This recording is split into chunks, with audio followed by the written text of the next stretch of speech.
Luis Figo has brutally taken down Gianni Infantino. Now he should succeed him. It is now getting to the stage where some people of a significantly forgiving nature might actually begin to feel a little bit sorry for Gianni Infantino. Of course, he brought it all on himself, not just with his heinous scheme to sell off the World Cup, but with his entire power-obsessed, egotistical tenure as FIFA president. But the tirade of criticism has been something else. And one of the most cutting character assessments has now come from the breed of legend that Infantino has tried to ingratiate himself with over the past decade. Fruit flies taking over your kitchen? This discreet plug-in trap uses light to attract flying insects, then captures them on a replaceable adhesive cartridge, without noisy zapping or messy sprays. Want to get the best verified deal and see full details? Visit grabdeal.us/1 right now.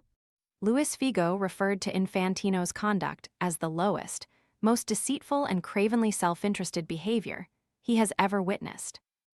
And believe me, I have met some rogues in my time in the game, Figo said, before going on to describe Infantino as a relic of the game's past. Figo then proceeds to accuse Infantino of inflicting a litany of abuses on football's reputation during a reign of terrible self-interest. And the Portuguese legend was just warming up.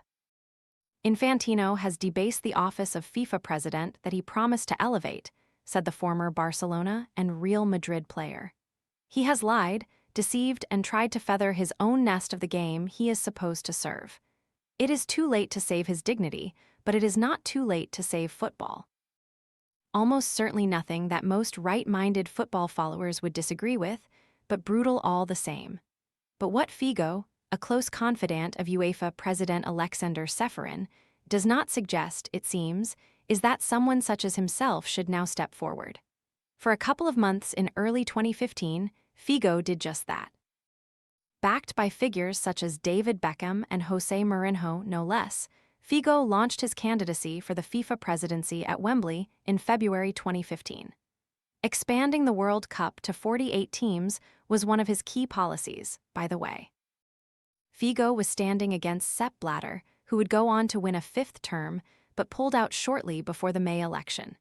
Figo might have made a good president. And what is to stop him running against Infantino? Or more likely, what is to stop him running in a contest to succeed Infantino, who will surely not run for re-election? The main theme of the backlash to the Infantino proposal that will now go down as one of the most infamous in the game's history has been that football belongs to the people, belongs to the fans. Well, what sort of character would the fans want as the figurehead of the world's governing body? They would not have wanted a Swiss lawyer in the first place, that is for sure. Ironically, they might have wanted someone like Arsene Wenger. After a few days' silence, FIFA's chief of global football development denounced Infantino's FIFA Forward Enterprise scheme, but did not individually denounce the man who gave him his lucrative gig. Wenger might be too allied to Infantino and has himself had the odd madcap idea recently. But perhaps he should stand against Infantino or stand to succeed him. Wenger has always claimed to have the good of the game at heart. That is unlikely to happen, but the more options we have from those who know about the game rather than the politics of the game, the better. And it would be good if those options included Figo. Sky's Ultimate TV and Sky Sports bundle includes at least 215 live Premier League clashes across the 2026-27 season, with more than 1,400 live games across the EFL and beyond, plus F1, golf, and darts. Every subscription now comes with 135 channels alongside free subscriptions to HBO Max, Netflix, Disney+, Discovery+, and Hayu.